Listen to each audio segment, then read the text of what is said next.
የኢቢኤሷ የፕሮግራም አዘጋጅ ሉላ ገዙ ጠንካራና ጀግና መስለው የሚታዩ ሴቶች በርከት ያሉ የመንፈስ ስብራቶችን እያጋጠሟቸው ነው ትለናለች። ሰላም እንዴት ናችሁ? ወደ ቻናላችን ተመልካቾች እንደ ሁልጊዜው ላይክ፣ ሼር፣ ሰብስክራይብ እያደረጋችሁ ቤተሰብ እንድትሆኑን በአክብሮት ጋብዘናል። ሰሞኑን ሉላ ገዙ መነጋገሪያ ካደረጋት አንዱን ዜና ይዘንላችሁ መጥተናል።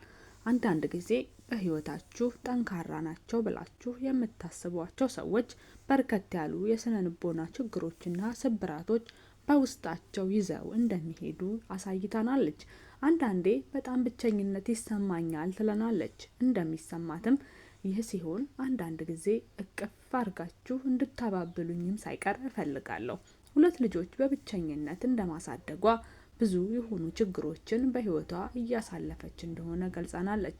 በባህሪ ቶሎ የሚከፋ አይነት ሰው ባለመሆኗ አንዳንዴ ሁሉን ነገር በውስጤ ይይዝና ከአቅሜ በላይ የሚሆኑብኝ ነገሮች ይገጥሙኛል። ታዲያ ብዙዎች እናንተ ሁሉን ነገር በሆዳችሁ የምትይዙና ጠንካራ ናችሁ ብለው ስለሚያስቡ በደንብ ችላ ነው የሚሏችሁ። እያንዳንዱ ንግግሮቻችሁን ከቁም ነገር አይቆጥሩም። ታዲያ አንዳንዴ እነዚህ ነገሮች በጣም ሲበሱና ሲደራረቡ እናንተ ላይ ከባድ የሆነን ጫና ያደርስባችኋል ትለናለች። በተለይ ደግሞ ለቤተሰባችሁ የመጀመሪያ ሴት ልጅ ከሆናችሁ በርከት ያሉ ኃላፊነቶች የሚሰማው ለእናንተ ነው። የራሳችሁ ህይወት አለ። በዛ ላይ ደግሞ የቤተሰቦቻችሁ ህይወት ልክ እንደናንተ ህይወት ያስጨንቃችኋል። አንዳንድ ጊዜ መሸከም ከሚያቀታችሁ በላይ የሆነ ሰዓት ይመጣና ከባድ የሆነን ጫናም በህይወታችሁ ያሳልፋል። ታዲያ በዛ ጊዜ አቅፎ የሚያባብላችሁን ሰው ያስመኛችኋል። ሁልጊዜ ለልጆቻችሁ እናት እንደመሆናችሁ ልጆቻችሁ ሲከፋቸውም ሆነ ሀዘን ሲገጥማቸው አሊያም የመውደቅ አደጋ በህይወታቸው ሲመጣ አይዟችሁ በርቱ ለማለት አቅፈን እናጽናናቸዋለን። ታዲያኛ አደግን ብለን ትልቅ ደረጃ ላይ ናቸው ተብሎ የሚታሰቡ ሰዎችም ልክ እንደዛው በችግራቸው ጊዜ መታቀፍና መባባል ያስፈልጋቸዋል ትለናለች።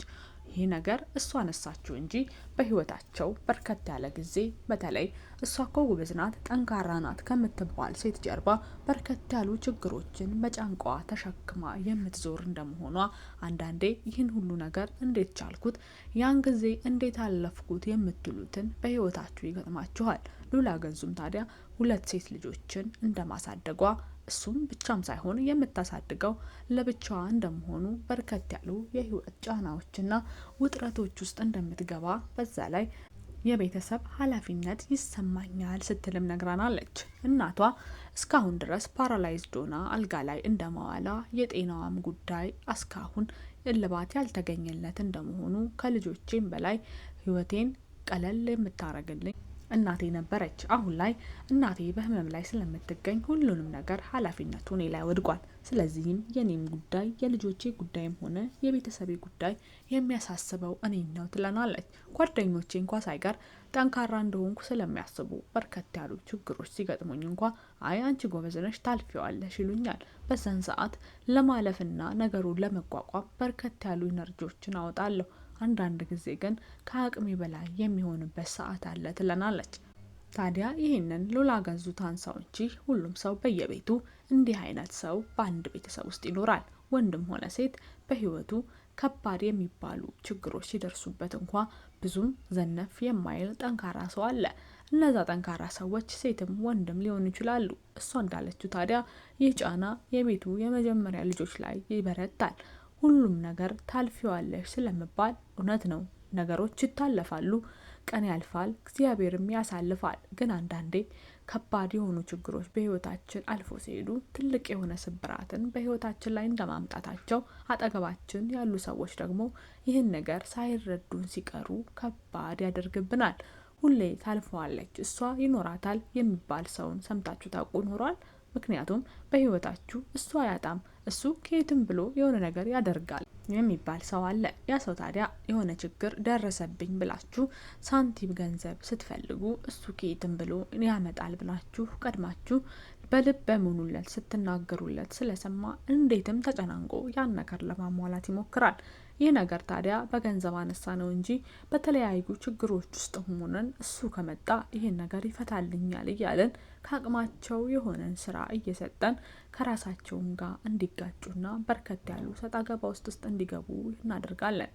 ታዲያ በመጨረሻ ሰው ናቸውና ከባድ ችግር ሲደርስባቸው እኛም በተራችን ለችግራችን መውጫ ያደረግናቸውን እነዚህ ሰዎች በተራችን ልንደግፍና አይዟችሁ ልንል ይገባል።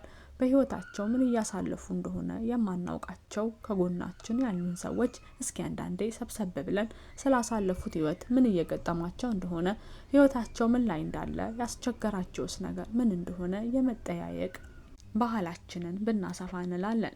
በፊት እናታችን ሆነ የሰፈሩ ሰው ሰብሰብ ብሎ ቡና እንኳን ሲጠጣ በህይወቱ ያሳለፈውን ነገር ምን ገጠመሽ እየተባባሉ ችግሮቻቸውን እርስ በራስ ለመሸካከምና ችግርን ለመፍታት ይጠቀሙበት ነበር። አሁን ጊዜው የሩጫ እንደመሆኑ አይደለም የሰውን ችግር ሰምተን መፍትሄ ልንሰጥ ቀርቶ የራሳችንን ችግር እንኳን መፍታት የተሳነን ጊዜ ላይ ነን። ታዲያ ቢሆንም ቢያንስ አቅራቢያችን ያሉ ሰዎች ላይ እኛ ተጨማሪ ችግር ላለመሆን መሞከር፣ ቢሆን ደግሞ ችግሮቻቸውን ባንፈታ እንኳ ቀለል ይላቸው ዘንድ መመካከር ቢለመድ መልካም ነው እንላለን። እናንተስ ውድ ተመልካቾቻችን እስቲ በቤታችሁም ሆነ በራሳችሁ ላይ ሁል ጊዜ ጠንካራ ናቸው የሚባሉ ሰዎች ከባድ የሆነን ጉዞ ሲያሳልፉ አይታችሁ ይሆናል ወይስ ደግሞ እናንተ እያሳለፋችሁ ነው? በኮሜንት ስር እስቲ ያስቀምጡልን። አንዳንዴ ሀገር ጥለው ተሰደው እንኳ ያሉ የቤተሰብ አካሎቻችንም ሆነ ጓደኞቻችን የሚቸግራቸው የማይመስለን ብዙ ነን። እዛ ሄደው ብር የሚያፍሱ ይመስል ሁሉን ነገር ካላካችሁልን እንዴ እየሰራችሁ አይደል እንዴ እያለን እንኳ ለብሩ አለመሰጠት የምንሰጠው ስም ከባድ ነው። እዛ ያለው ሰው የሚያውቀው ኑሮውን እዛው እሱ ራሱ ብቻ ስለሆነ እኛ እዚህ ማድረግ የከበደንን ነገር ሰው ካላደረገልን ብሎ ሙጭጭ ማለት፣ ያን ነገር ሳያደርገው ሲቀር ደግሞ የሱን ስንፈትና አለማድረጉን ከሌላ ከመጥፎ ነገር ጋር ያያያዙ መነጋገር ሌላ ወንጀል ነው።